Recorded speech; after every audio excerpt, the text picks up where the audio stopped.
İslam dünyasında Doğu Türkistan meselesini gündeme taşımak için Uluslararası Doğu Türkistan STK'lar Birliği öncülüğünde başlatılan Doğu Türkistan Sivil Diplomasi Hareketi çerçevesinde ilk sivil diplomasi heyeti Malezya'ya ulaşıp 10 günlük geniş kapsamlı ziyaretini başlattı. 2 kişilik heyette Doğu Türkistan Basın Medya Cemiyeti Başkanı ve Birliğin Basın Medya ile ilgili Başkan Yardımcısı Dr. Abdülvaris Hoten ve Avustralya Doğu Türkistan Cemiyeti Başkanı ve Doğu Türkistan İnsan Hakları İzleme Cemiyeti Fahri Başkanı Nur Muhammed Türkistani yer almakta.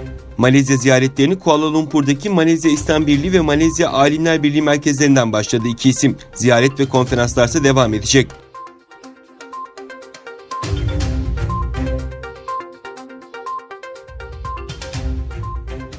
CHP, Çin'in Doğu Türkistan bölgesinde yaşayan Uygur Türklerinin sorunlarının Türkiye Büyük Millet Meclisi tarafından araştırılmasını istedi. CHP, Afyonkarahisar Milletvekili Burcu Köksal ve 30 milletvekilinin imzasıyla hazırlanan araştırma önergesi Türkiye Büyük Millet Meclisi Başkanlığı'na sunuldu.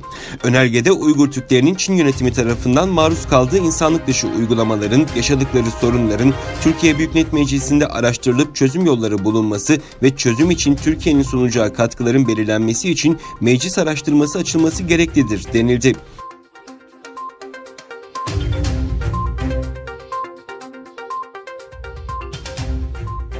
Kazak Mahkemesi 2 Kazak'ın Çin'e sınır dışı edilemeyeceğine karar verdi. Kazakistan'daki bir mahkeme Doğu Türkistan'dan Ekim ayında yasa dışı yollardan geçtiği gerekçesiyle yargılanan 2 etnik Kazak erkeğin Çin'e iade edilemeyeceğine hükmetti.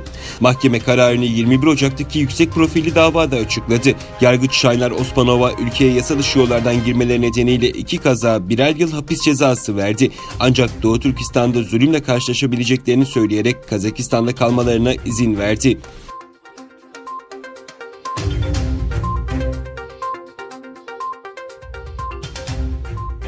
ABD'nin Washington eyaletinde bir kişide Çin'in Wuhan kentinde ortaya çıkan ve zatürreye benzetilen gizemli hastalığa neden olan koronavirüsü tespit edildi. ABD medyasında yer alan habere göre Çin ziyaretinin ardından hastalanan ve Washington'da tedavi altına alınan kişinin Wuhan'da görülen koronavirüsünün aynısını taşıdığı belirtildi. Durumu ağır olduğu ifade edilen kişinin kimliği açıklanmadı. Yeni koronavirüsünden kaynaklanan salgında şimdiye kadar 6 kişi hayatını kaybetti. Çin Ulusal Sağlık Komisyonu koronavirüsünün dün 77 kişide teşhis edildiğini, ülke genelinde vaka sayısının 291'e çıktığını bildirmişti.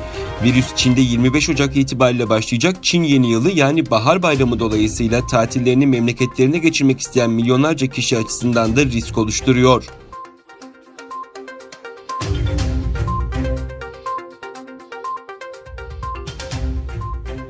Dünya Ekonomik Forumu'nda konuşan ABD Başkanı Donald Trump, Çin'le ikinci aşama anlaşma için görüşmelerin kısa bir süre sonra başlayacağını söyledi. Öte yandan ABD Hazine Bakanı, Washington ve Pekin arasında müzakereleri süren ticaret anlaşmasının ikinci aşamasının beklendiği üzere büyük bir gelişme olmayabileceği uyarısı yaptı. ABD Hazine Bakanı Davos'taki Dünya Ekonomik Forumu'nda Çin'le ikinci aşama ticaret anlaşmasının getirilen tüm tarifeleri ortadan kaldıramayabileceğini söyledi.